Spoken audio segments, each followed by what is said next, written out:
Bueno, por favor, como ya lo hizo, saluda a su compañero y dígale una cosa bonita. No le digamos feo ni nada de eso. Dígale, qué bonito verlo en la casa de Dios. Es un honor que nos acompañe. Hágalo con el de atrás, dele un beso, píquele el ojo, hágale algo positivo. Bien, ¿cuántos están felices?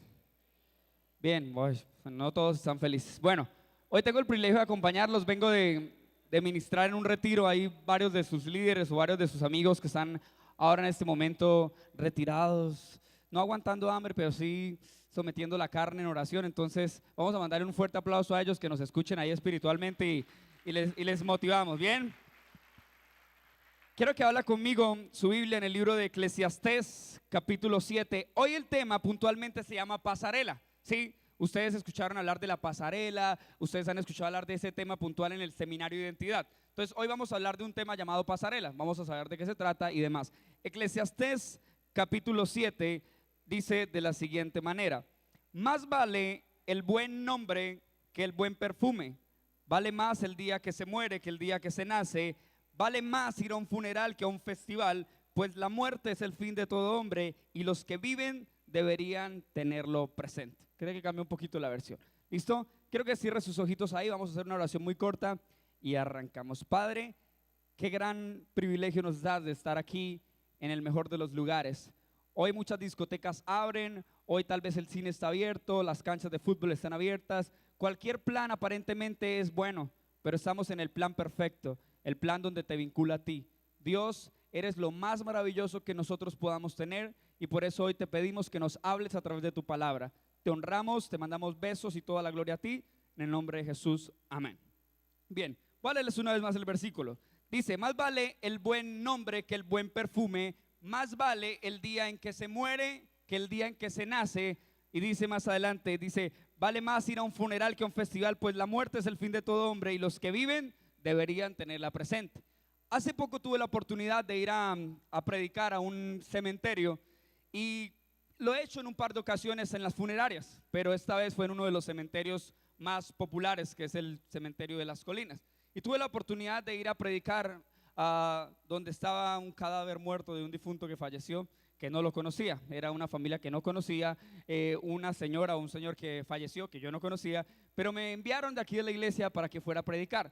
Cuando estaba predicando, obviamente estaba justo al frente del féretro y al lado estaban los familiares, muchos de ellos con lágrimas en sus ojos, pero había algo curioso en aquel entierro, en aquel velorio. La mayoría no, al parecer, no tenía causa de tristeza, estaban felices, no porque la abuelita les va a robar la ofrenda o quién sabe qué, no, estaban felices porque la abuelita como que tuvo una buena vida. Y recordé algo que dijo un orador argentino que se llama Dante Gebel. Dijo, el plan más económico y más productivo que usted puede hacer con su novia es llevársela al cementerio, ¿sí?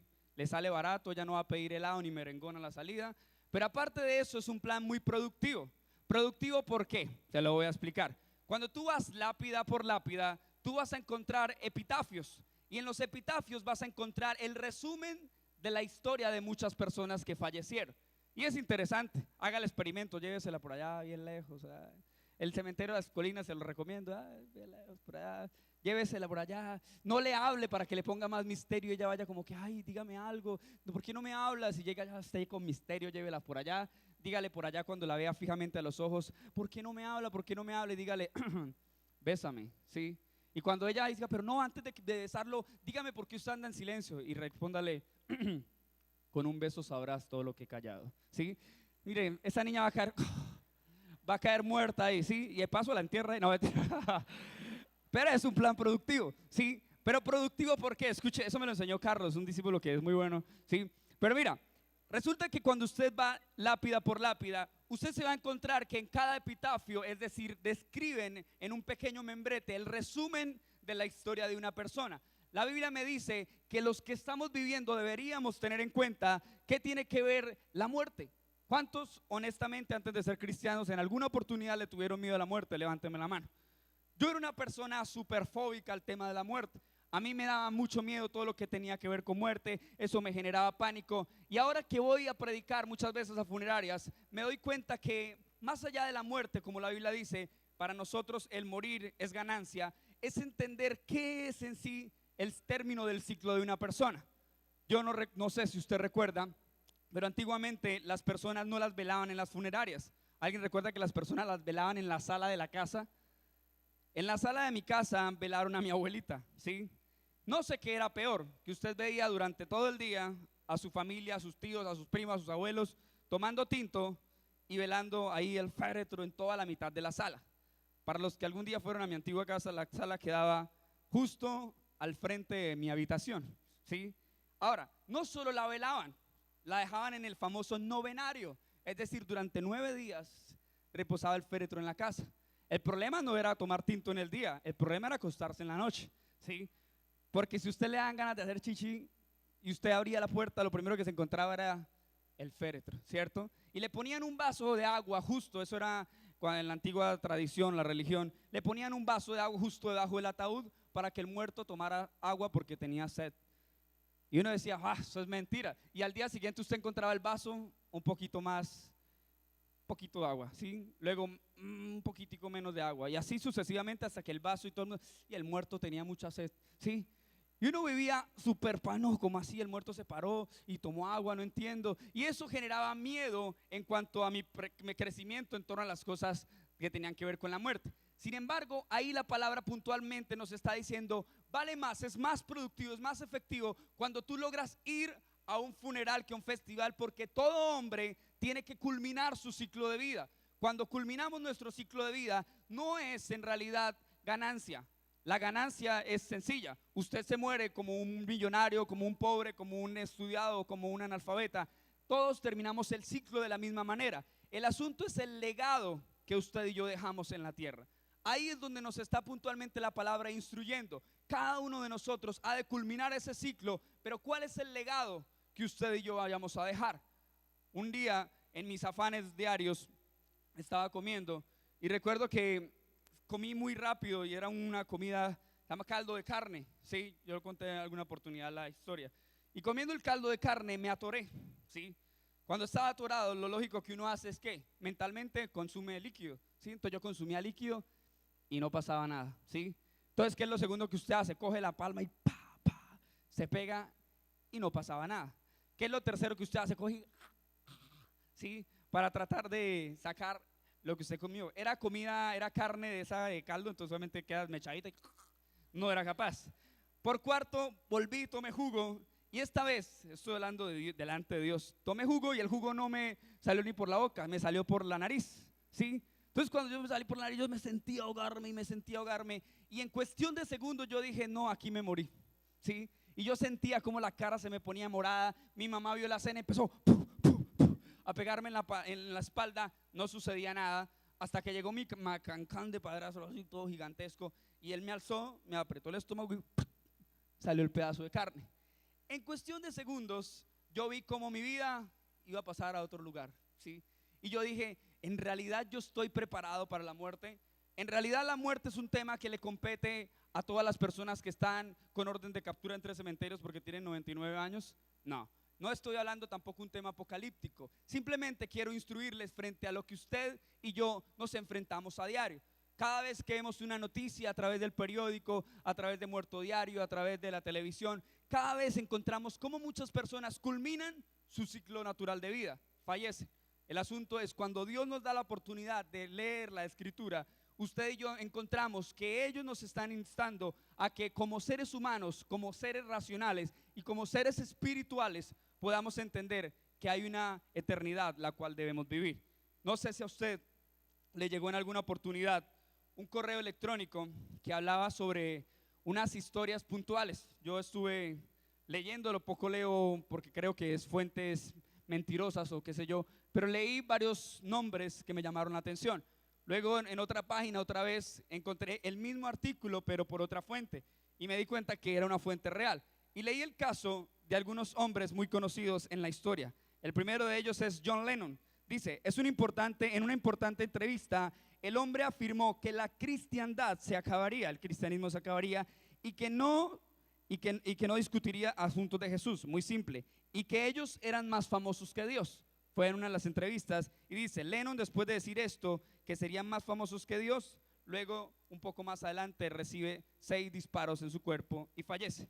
Tancredo Neves, un presidente de Brasil, dice, afirmó que si conseguía más de 500,000 votos, ni el mismo Dios lo quitaría de la presidencia. Efectivamente superó los 500,000 votos, pero un día antes de su posesión cayó en cama muerto y nadie se explicó por qué. Cuestiones interesantes. Luego aparece Marilyn Monroe, quien fue evangelizada por un cristiano llamado Billy Graham, quien anunció que el Espíritu de Dios le había enviado a predicarle a ella. Al escuchar esto, ella expresó, yo no necesito de Dios. Una semana después se encontró muerta en su departamento. Y son muchas historias. Bon Scott, el ex vocalista de AC/DC, antes de Cristo, después de Cristo, se haya llamar, dice, no me detenga, voy bajando todo el camino, bajando por la carretera al infierno. El 19 de febrero de 1980 fue encontrado muerto ahogado, producto de una sobredosis de droga con su propio vómito.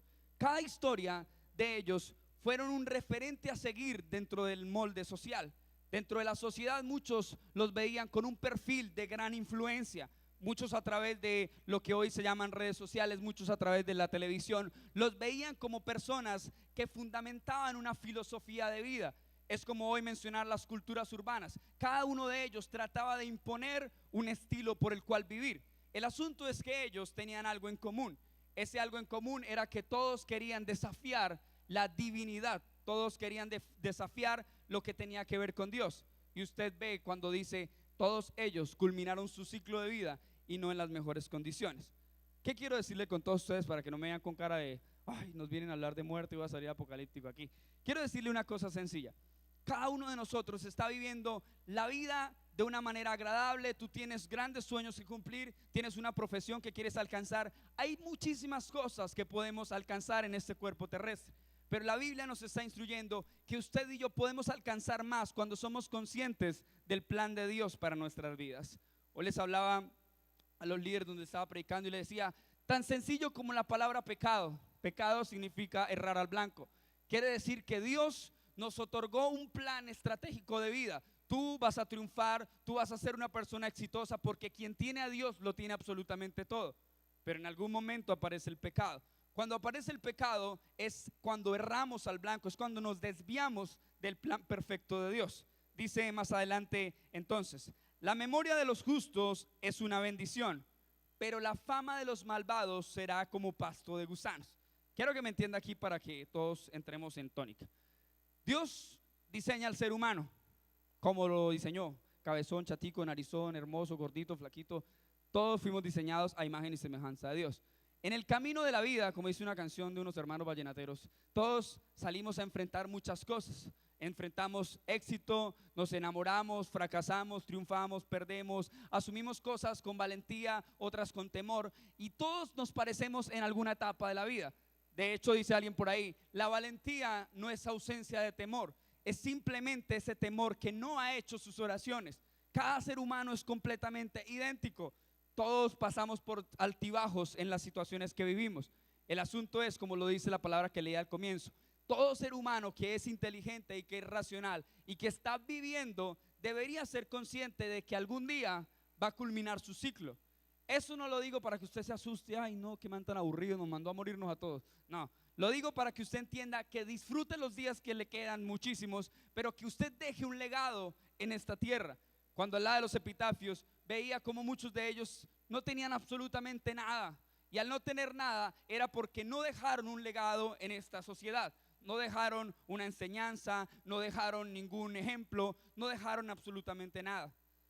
No sé si le ha pasado que usted va a un cementerio o a un velorio de alguien que toda la vida se portó mal, que toda la vida cometió decisiones inadecuadas, que toda la vida fue, mejor dicho, el tipo más malandrín, y siempre todo el comentario que surge es, y tan bueno que era. ¿Se lo ha escuchado? Y tan bueno que era. Él no le hacía nada a nadie. Sí. Y ese comentario es muy popular. ¿Por qué? Porque tratamos de darle un crédito a alguien que ya no está. Ahora, le voy a regalar 3 cosas. Si usted sabe cómo anotar, téngalas en cuenta. Eso ya es más fácil y más trillado. Lo primero que usted tiene que hacer es entienda que cuando usted se rodea en esta vida con personas buenas, malas, sus relaciones interpersonales lo deben acercar a Dios, no lo deben alejar a Dios. Hay un dicho muy común, voy a darles el ejemplo. Venga, Carlitos, por favor, acompáñame aquí. Venga un momento, ¿listo? Carlitos es el muchacho que viene acá. Haz aquí abajito, Carlitos, ¿sí? yo voy a hacer el bien, ¿sí? Él va a hacer el mal, ¿sí? Bueno, listo. Si yo lo trato, hágase aquí mirándome a mí. Si yo es un ejemplo muy risible que todo el mundo hemos hecho. Si yo lo trato de subir a él, ¿ustedes creen que yo sea capaz de subirlo así? ¿Qué es más fácil? ¿Que él me trate de bajar o que yo lo trate de subir? ¿Hacemos el ejercicio? Por cuestión equitativa creo que yo pierdo, ¿cierto? ¿Verdad? No, mentiras. Por cuestiones lógicas, si él trata de forzarme hacia abajo, yo voy a caer. Pero si yo trato de persuadirlo a que venga, es mucho más difícil. La Biblia nos habla puntualmente, gracias Carlitos, de que nosotros estamos en este mundo, pero no somos parte de él. Quiere decir que nosotros somos gente que en realidad conoce acerca de Dios, conoce de un Dios bueno, conoce de un Dios fiel, conoce de un Dios que no es religioso, conoce de Dios bondadoso. Hoy en una de las iglesias de Medellín está el jugador de fútbol que rompe la cintura, Cuadrado, y está hablándoles de valores en una iglesia cristiana de sana doctrina, y les está hablando de que todas las cosas que él ha logrado han sido sencillas porque dejó que Dios obrara en su talento. Y me impactaba porque vi la publicidad en Instagram y me gustó porque yo he ido a predicar a esa iglesia. Es muy bonito, hay 2500 jóvenes que hoy van a escuchar de uno de los mejores jugadores cotizados en el mundo llamado Juan Guillermo Cuadrado, que todas las cosas, la base del éxito de su talento es porque dejó Dios entrar en su corazón. Es porque cuando él va a salir a la cancha dice, uy, no, que las gambetas no las haga Juan Guillermo Cuadrado, sino que sea Dios a través de mí. Dice la Biblia en Sofonías 3, nuestro Dios es un Dios alegre. Por lo tanto, cuando alguien le habla de que Jesús es una religión, está totalmente equivocado. Jesús no es una religión. Jesús es la pasión más grande que usted y yo podemos experimentar. Pero cuando usted entra a los caminos con Dios, tiene que entender que usted debe rodearse de personas que le aporten a su vida. Usted debe rodearse de gente que le ayude a acercarse a Dios y no de personas que lo alejen de Dios. ¿Escuchó eso? Usted debe estar con personas que lo acerquen a Dios. Yo puedo hacer el ejercicio con Carlos y por sencilla lógica, él que está en un lugar abajo, en un lugar inferior, él me va a arrastrar hacia abajo. Es el simple aspecto de la vida. Dios es inteligente y nos dice, no se unan al yugo desigual. ¿Qué comunión tiene la luz con las tinieblas? ¿Sí? Y viceversa. Nos está diciendo, no es que sean elitistas, nos está diciendo, por su bien, seleccione las amistades que lo acerquen a Dios y no aquellas que lo separen de Dios. Yo he visto hace poco, me hablaba una chica que decía, es que yo estaba saliendo con un chico, ¿sí? Estábamos bien, obviamente él me pintó pajaritos, él me invitaba todos los sábados a salir, él me invitaba a comidas rápidas, él me llevaba al cacique, él trataba de ser una persona súper bien, pero siempre lo hacía con el fin de que yo tratara de olvidarme un poco de la iglesia, ¿sí? Entonces me proponía planes competitivos. Bueno, escoja iglesia y si se quería ver, por ejemplo, una película Maléfica, iglesia o Maléfica con chitos, con crispeta, con perro caliente, con salida después yo no sé a dónde, y le ponía el contrapeso para que yo dijera, ay, bueno, está bien, hoy lo acompaño al cine, ¿sí? Luego le decía, bueno, escoja iglesia o la voy a llevar al mirador allá en Morro Rico para que veamos las estrellas, la luna, el sol, ¿sí? Y se la ponía difícil, aceptaba el mirador de Morro Rico. Al otro fin de semana era más creativo, no, al mirador pero del aeropuerto, y así sucesivamente. Y siempre le ponía un plan de contrapeso. Pero el día que ella se puso en la raya y dijo, no más, yo quiero que usted me acompañe a la iglesia, entonces el tipo dijo que no. Y el tipo dijo no, que él se rehusaba y que no, que él era apostólico, católico, apostólico y romántico. Sí, entonces no, que él no iba. Y empezó a cuestionar la fe de la chica. Ah, es que ustedes por allá de esa iglesia evangélica son locos panderetas y eso, y mejor dicho, eso por allá es locos, traumáticos. No, yo no voy por allá. Y fue tan fuerte su comentario, fue tan despectivo que la lastimó. Entonces la decía, no, la trató mal, le dijo, usted es una boba, una guisa, una caída del zarzo. Bueno, el romántico príncipe azul se convirtió en un pitufo, ¿sí? Entonces, la trató bien mal, ¿sí? Y estaba pidiéndome consejos y yo tengo un defecto, no tome mal, que a veces estoy distraído, ¿sí? Entonces me están hablando, yo, terrible ese man, ¿no? Entonces empiezo a mirar cualquier cosa que tengo que hacer. Y estaba preparando una conferencia que tenía que dar para la SMAT, a los antidisturbios. Y después tenía que ir a dar una conferencia sobre noviazgo y sexualidad, ¿sí? Y mientras ella hablaba, vi una frase que yo había puesto en una conferencia que estaba en borrador, que todavía está en borrador, que puntualmente estaba escrita ahí, yo la había resaltado hasta bien grande ahí. Y ella seguía hablando, decía, no, es que es terrible, es más, Él me dijo lo siguiente: usted nunca va a conseguir a nadie como yo, ¿sí? Y yo leo la frase que decía ahí: si tu ex te dice, nunca vas a conseguir a alguien como yo, respóndale, esa es la idea, ¿sí? Interesante, ¿no? Y empecé a ver las frases, porque eran puras frases para una conferencia de entusados.com, ¿sí? Y decía, nadie merece tus lágrimas, el que se las merezca no te las hará sacar, ¿sí? El amor de la vida de muchos llegará después del error de la vida, ¿sí? Y empecé a leerle puras frasecitas y, uy, qué sabiduría tan increíble, ¿no? Ya las tenía anotadas ahí, ¿sí? Y empecé a decirle puntualmente, tú tienes una identidad de hija de Dios, por lo tanto, tu cuerpo, tu mente, tus sueños, tus intenciones, todas las cosas Dios le agradan. Por lo tanto, tú tienes que poner en la balanza qué decides: o agradas al hombre o agradas a Dios. Tienes que hacerlo de alguna manera. Cuando tú agradas a Dios, tienes todas las cosas por ganar. Yo les he contado muchas veces este proverbio que está en Proverbios 3:4, que dice que cuando tú eres obediente a Dios, cuentas con el favor de Dios y tienes buena fama entre la gente. El error del cristianismo es decir, es que usted cuando entra a una iglesia, automáticamente usted va a agradar a Dios, pero el mundo entero le va a hacer bullying por decirle, va evangélico, mareado, aburrido, tonto, bobo, ¿sí? Y lo va a tratar mal. La Biblia no dice eso. La Biblia dice que contarás con el favor de Dios por ser obediente y tendrás buena fama entre la gente. Dios nunca te va a desamparar. Cuando tú te encuentras en la pasarela de la vida, tú sabes que tienes que exhibir muchas cosas. Y lo primero que nosotros exhibimos son complejos, son cosas de inferioridad. Y cuando vamos caminando nos damos cuenta no de nuestros atributos, no nos damos cuenta de nuestras cualidades, nos damos cuenta de nuestros defectos, nos damos cuenta de nuestros complejos. Dice una frase muy popular: dime de qué presumes y te diré qué te hace falta, ¿sí? Porque nosotros buscamos llamar la atención de los demás. No sé si usted vio un estudio en Facebook que estaban hablando acerca de los comportamientos de los adolescentes, y había una niña que salía tomándose una foto así, sí. Y yo la retraté, o sea, le di, bueno, la pirateé la foto, ¿sí? Y salía así la niña así. Y la niña ponía en la parte de abajo como un pie de página, decía, ay no, 10 me gusta, ¿sí?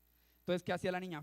Se cogía mal la camiseta. Hay niñas que no tienen cola sino espalda prolongada, entonces, sí. Entonces salían así y todo así, movían la trompa así como si tuvieran trombosis, ¿sí?